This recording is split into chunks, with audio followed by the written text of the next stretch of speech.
Welcome to the London Free Press Podcast. I'm your host, Rachel Gilbert. London's hot housing market has been cooling, and that's affecting home sales, home builders, and landlords alike, along with, of course, those looking to buy or rent a home. Today, I'm talking with Jonathan Juha about London's housing market, where we stand now, and how we got here. Hey, Jonathan, how are you? Not about yourself. Good, good. We have a lot to cover in this story because there's a lot of Yeah. parts to this, actually. So let's kind of start in the past. 10 to 15 years ago, we saw a lot of people relocating to London from the GTA, from other more expensive areas. What were they looking for here? Why were they? I mean, it's cheaper here, but what were some of the situations that you've talked to a lot of people about this story. What were they looking for here? What were they Yeah. looking to get out of London? Well, 2015 is sort of like the point in time when we're starting to see sort of like home prices start to creep up. Uh, Sort of like the 5, 10 years before that, they had grown, but they have done so at a very steady pace, sort of like a regular moderate market type of thing. But in 2015, we start to notice uh, those numbers continue to go up and up a little bit faster kind of thing, right? Mm, And at the time, the first source of the extra demand that we were seeing were baby boomers who were, hitting retirement. They lived in the GTA. They would have properties that were worth, $1 million or more. They would sell those properties and then they would come hmm. here or look for communities like London where they could get pretty much a bigger bang for their buck, bigger properties, more luxurious properties. I mean, if you're selling a property for $1 million and you can buy almost a mansion for 450,000, 500, you were making a pretty good deal right there, right? Yep. Because that you have to remember around 2015, the average price of a home was around 250,000. So when you were buying in the 500, 600,000 segment of the market, you were buying luxury, high-end finishes, a lot of space, very nice homes, right? Yeah. So that's sort of like the first wave of extra demand that we started to see. London population continued to grow, and it got accelerated by two main factors. Obviously, the federal government also had very ambitious targets when it came to immigration. We have seen all the stories about how universities and colleges started to rely more and try to attract more international students as well. Hmm. Things like obviously London being, having Finch, having Western was also like it's a big school town, so we were attracting a lot of international students. And then the pandemic hit. And when that happens, we had this phenomenon that people in the real estate industry call drive until you qualify. A lot of workers who perhaps couldn't afford to buy a home in the GTA or in that area, but now they found themselves being able to work from home. They decided to start looking farther afield to see, okay, where can I afford to buy a home Hmm. now that I don't have to be in the office 5 days a week, right? And that also brought a big influx of people to the city. So we have started to see some of those big projections of population growth. In the last census data, London was one of the fastest growing communities, not only in Ontario, but across Canada as well. So all of that extra demand sort of like obviously put a lot of pressure on the system. And they were not we were just not prepared in terms of the amount of rental units and the amount of homes available for sales in both the resale and the new side of the market to sort of Hmm. like properly absorb the demand. And then we started to see prices just sort of like spiral, go up, go up, go up. We had, the federal government, the Bank of Canada also moved to lower interest rates in response to the pandemic. So we had sort of like this storm of factors that came together to sort of create a little bit of a bubble. At the time, not many people wanted to call it that, but when you had, prices jumping, like the average resale price of a home increasing from one month to another by 20, 30,000 a month, it was just not a sustainable pace. And at one point, that had sort of like to stop. Yeah. We did reach like a peak. We had like you say in your story, an historic run up in prices and the peak average home sale price. When did we hit that? And what was it or what is it? Are we still there? Yeah, so we hit that in February of 2022. The average resale price reached $825,000. And, quite honestly, at that time, it didn't seem like it was gonna end. But then we Yeah. saw the Bank of Canada shift gears and start increasing interest rates because that's when we started to have also the conversations about inflation. Now you have to think about the fact that the Bank of Canada had their interest rates at 0.25%. It's historic lows, very low. So it meant that even if you were buying a property that was 800,000 or $1 million, you were still sort of like passing the stress test and qualifying for those type of properties. But as soon as the interest rates started to go up, obviously the cost of managing those mortgages also increased. The bar to qualify became harder. So a lot of people sort of like started to be left out of the market, and it almost felt that way that all of a sudden, like from one month to the other, someone turned off a switch, Mm-hmm. and the market started to go down. The number of sales started to go down because even at the time when you had those high prices, you were still setting records as well in the number of sales. So properties were Yeah. selling. You have properties that would last 3, 4 days in the market, and they would get 10 to 15 offers on the property, you know, going 100, 150,000 over asking price. So it was really the type of market that no one had ever seen, and it presented Yeah. that way. But almost overnight, it felt like just as fast as we got there, we started to go the opposite direction. And the clear factor in there was definitely the increase in interest rates. It's not to say that demand for housing in the sense of the need or people wanting to get a home has decreased. Right now, we're probably experiencing a little bit of that pent-up demand from people who haven't been able to get into the market that they want to. Mm-hmm. But we just sort of like the conditions to enter the market shifted, changed, and it became more difficult for people to actually get a foot on the market. Even if you're not following these numbers specifically, I think everybody can take a look around their neighborhood and notice, oh, there's not as many for sale signs, or that sign's been up for a long time. These houses aren't moving as quickly. Um, Now that the interest rates have gone up and we, kind of hit that peak high, 3 years ago, what does that mean for people who did purchase when prices were that high? I mean, is there more delinquencies? Can they still afford their homes? What's happening? So we are seeing, particularly in Ontario and in British Columbia, we're seeing delinquency rates for mortgages creep up as well. We Mm, haven't sort of like reached a crisis point like perhaps what we saw in 2008 and 2009 during the financial crisis. A lot of it is attributed to the implementation of the trust test, which, sets a higher bar for you to qualify for a mortgage, and in theory is supposed to make sure that if you run into some financial difficulties, you'll still be able to afford your home and continue to make your payments. But here in London and in Ontario overall, the delinquency rates are creeping up. They're also going up, which is mm, a suggestion of people having difficulty making their payments. Now, delinquency, it's sort of like when you have missed, I believe it's 3 payments in a row. So that's when you're starting to be counted. But the yeah, numbers are starting to indicate that there's some sort of some cracks in the system right now, and people are having a harder time because at the same here's the point, like when let's say someone got into the market at $125,000 at the peak of the market, right? And but the interest rates were 0.25 set by the Bank of Canada. That meant the interest they were paying on mortgage were very low.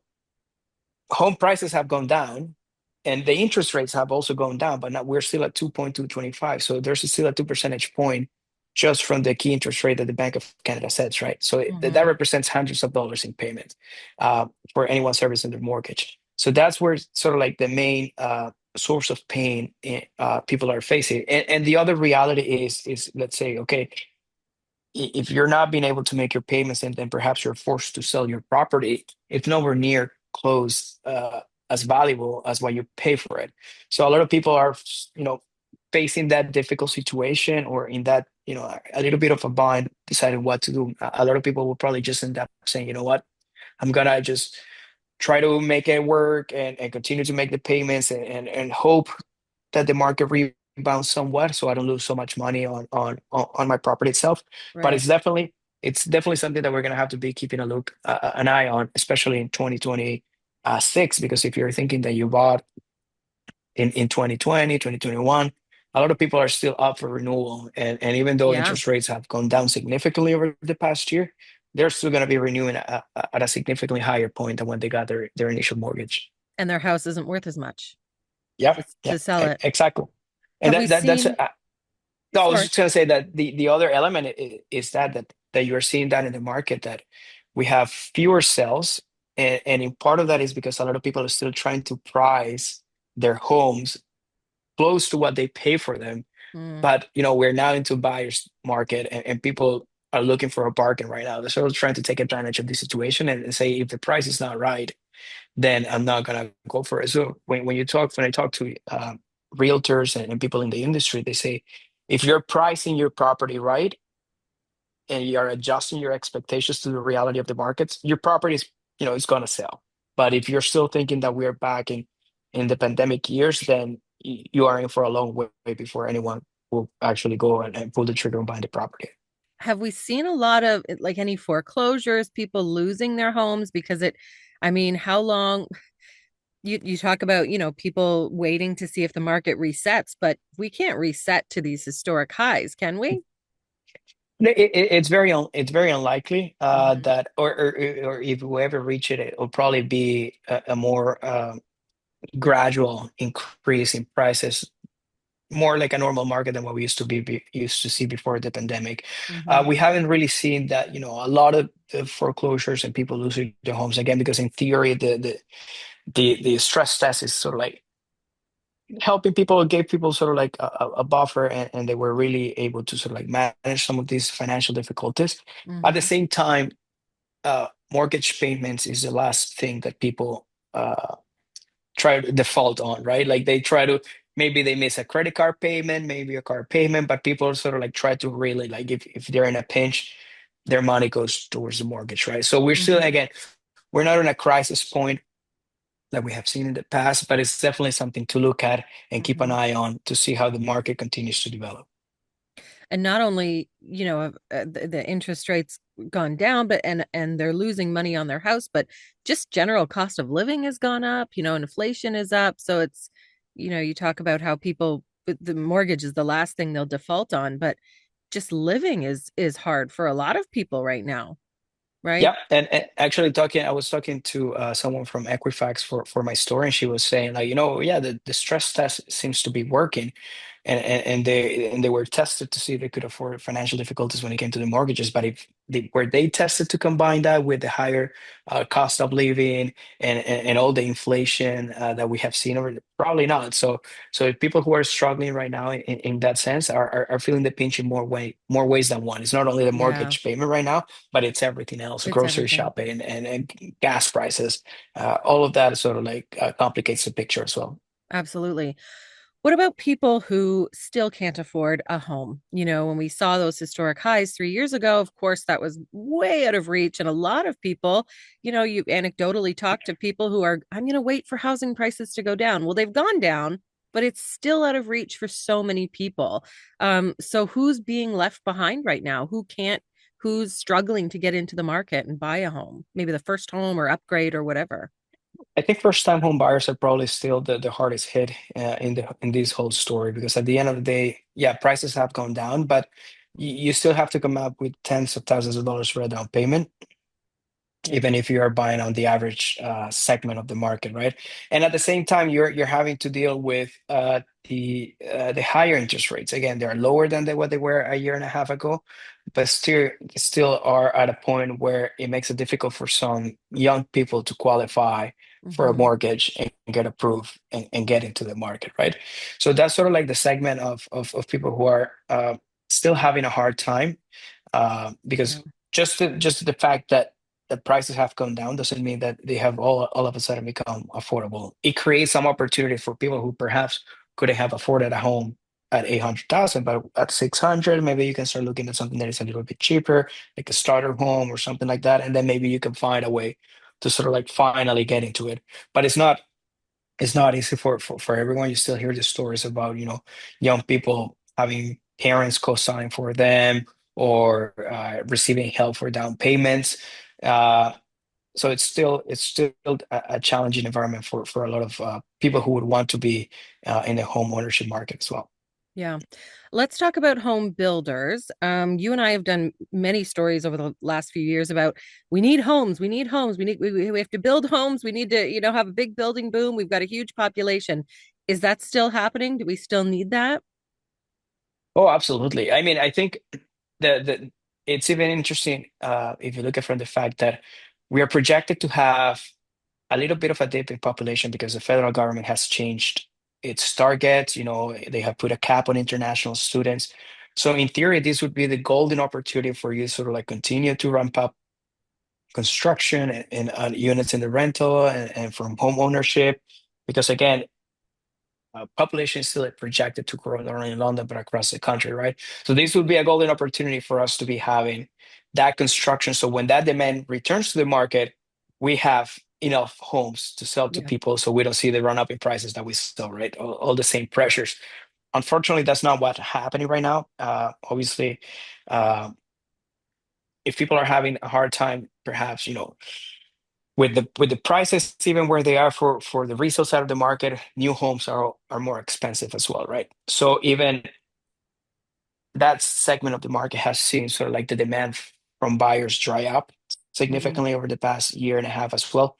So a lot of builders sort of like completed projects that they already had on their way, but they're not as eager to start new constructions because they don't know how long a property is going to sit on the market. If there are not buyers out there ready to get the properties, then it's not economically viable for them to start those Hmm. new projects. I have reported on several, uh, developers who have tried to come up with incentives and ideas, sort of like, borrowing or lending part of the down payment that is repayable over a certain period amount of time, things like that. Again, to try to attract buyers and from them to sort of like get rid of some of that inventory that they already have. Right. But right now, we are seeing, at least on the home ownership side, the construction has really plummeted. When we're still seeing some construction in the city is when it comes to apartment buildings and units for rental. Hmm. A big part of that is both the provincial and the federal government have created also programs and incentives uh, to entice builders, removing the GST from the cost, getting some sort of rebates and things like that. So right now for developers, it seems to be that they can still sort of like make some money if they are focusing on that segment of the market. Mm. But then again, we already have had a couple of years of very strong construction in this segment. So how long can that go on? And that's also like having an impact on rents because we're starting to get, according to some watchers of the industry, to a point where we're gonna get, once some of these units are completed, a little bit of an oversupply of units. That's great Hmm. news for renters, but again, it's all about looking at long term. Once more demand and population continues to grow, sort of like trying to match the supply that we have with the demand that we're gonna get, so we Yeah. avoid that rapid increase in prices. Let's talk a little more about renters. Are rent prices going down at all? Because we're trying to meet the demand for people looking for rental homes, but it's also really expensive to find, more expensive than a mortgage a lot of times to rent Yeah. an apartment, maybe 2 or 3 bedrooms. What are rent prices doing right now? So they, for the past year, they have sort of like edged down. Uh, Again, it's a combination of obviously in a city like London, when you have fewer international students, that obviously has an impact on how many units are available for the general population to rent. So we have seen sort of like that drop in demand, especially from that segment of the international students, and at the same time, we have had 2 3 years of very strong construction of what they call purpose-built rental buildings. So a lot of those units are coming online. So you are seeing, a decrease in demand with an increase in supply. Obviously, that's going to lead to prices to drop. They still remain elevated, but they peaked around the early parts of 2024. The asking price for a two-bedroom was, according to Statistics Canada, above $2,000, 2050, somewhere around that. They're Hmm. down to 1980. So it's not like a massive decrease, but they're sort of like trending in that general direction. It's the same for one bedroom apartments. Uh, so it's a combination again of that drop in demand and supply that is coming online. And there's still a lot. You still see cranes up in the sky, all across the city, a lot of buildings being built. So that's obviously going to increase the supply there. And Hmm. and we have to wait to see how what the vacancy rate is for the city. The Canada Mortgage Housing Corporation is going to be releasing some of those numbers soon. Uh, but definitely, we anticipate to see an easing in the market, at least on the rental side. Obviously, not to the point where people feel like it's easy to afford any type of apartment, because if you look at some of the newer buildings, some of the luxury units, you can still rent some of those units for 2,500, $3,000 in some cases. Hmm. So there's all of that new supply doesn't mean that a lot of it is just newer units. So we still need to build sort of like that for that affordable segment of the market as well. What about student rentals? Because, as we mentioned, the cap on international students there's now a cap on international students, so there's fewer of them coming. We know Uh, colleges have laid off workers, employees, and faculty. How are student landlords feeling? Because I mean, it was hard to find a place for a long time. yeah. So I was able to talk to one of those like a property manager for one of my stores. He said they're seeing more of that. Like, I mean, he says that business still stable. Like, it's not like they have units that are vacant or anything like that. Okay. It's just that they don't have the same level of demand. When a Mm, unit used to get 15, perhaps 20 inquiries, now sometimes they can get one, two, three. So they have definitely seen sort of like the drop in demand. He mm, also said that it's more noticeable in the east end of the city, close to Finishing College, because as we all know, colleges were the ones who rely more heavily than universities on international students, or mhm, were really making an effort to attract international students to their institutions. So the drop in the cap has not really been felt as much, let's say, in rentals around Western University. But for what I hear in the East End, it's a more pronounced drop in terms of demand. Again, mhm. not to the point where you're not gonna where they're having a hard time, or where they're not being able to sort of like find a tenant, but still not the same pace than what we were seeing sort of like 2021, 22, 23, Yeah. until very recently. Okay. So, I mean, you talk to a lot of experts. What does the future of home sales and rentals look like? I mean, this might sound a little hopeful to people who are trying to get into the market, trying to find something at a cheaper price point, but is it really? I mean, are prices really expected to go down enough to be very affordable? Well, that's a $1 million question, right? Like, I mean, Yeah. I always try to whenever I'm writing about these stories, to make that point that even though if they're trending down, if you look at, for example, rent, we're still $100 higher right now than we were in 2019. It's the same for home prices. They have come down from the peak at 2022, but they're more like around 2019 levels. So far, still hundreds of thousands of dollars above what we used to have in, let's say, 2015, right? Mhm. Uh, the big part of it is that the need for housing hasn't decreased. It's just, people are feeling insecure about their financial stability, everything that's going on around the trade war with the US. You hear companies laying off some workers, so you wonder, like, is the economy going to turn Yeah. south? So people are very hesitant right now, uh, and sort of like being very careful about making that decision to sort of like buy a property, or pull the trigger. So that's to say that again, the need for housing is still there, and there's just a lot of pent up demand. And what happens with the market will be determined by what municipalities, the construction sector, uh, the province and the government, they do right now, sort of like during this time. Are we Because once the conditions improve, the expectation is that a lot of those buyers who are on the sideline are going to try to return to the market. So are we going to have enough supply to meet the demand, or are we going to be in a position again where we're going to see prices increase rapidly?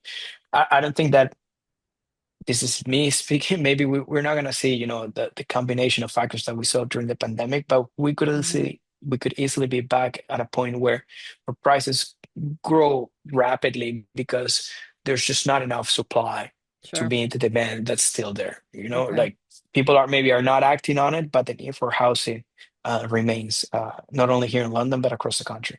Yeah. Okay. Well, we know you'll have lots of stories on this in the future, and you've got a couple out right now, today and yesterday. You can check them out at lfpress.com. Thank you, Jonathan, for your expertise today. Yep. Thank you for having me.